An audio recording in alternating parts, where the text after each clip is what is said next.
great Secretary of Commerce. বিশ্ব বাণিজ্য ব্যবস্থায় মার্কিন প্রশাসনের শুল্ক বাড়ানোর কঠোর সিদ্ধান্তে বাংলাদেশকেও ঢেলে সাজাতে হচ্ছে বাণিজ্য কূটকৌশল। এরই ধারাবাহিকতায় বিভিন্ন পণ্যের আমদানি বাড়ানোর পাশাপাশি বাণিজ্য ঘাটতি কমিয়ে আনতে দেশটি থেকে এক লাফে 25টি উড়োজাহাজ কেনার সিদ্ধান্ত নিয়েছে অন্তর্বর্তী সরকার।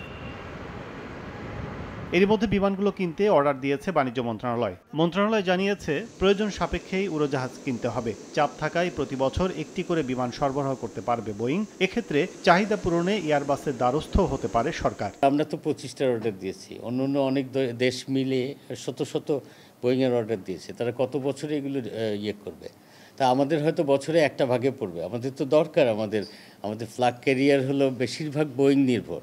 পাশাপাশি অন্য সোর্স থেকে এয়ারবাস বা অন্য আমরা কিনবো না তা তো নয়। এদিকে প্রতিটি নতুন উড়োজাহাজ কেনা বা লিজ নেয়ার আগে কোন কোন রুটে পরিচালিত হবে তা নির্ধারণ করতে হয় এয়ারলাইন্সকে। এজন্য বাংলাদেশ থেকে আকাশপথের 35% যাত্রী নিজেদের সেবা দেওয়ার লক্ষ্যে লাভজনক রুট পরিকল্পনা নেওয়ার পরামর্শ সংশ্লিষ্টদের।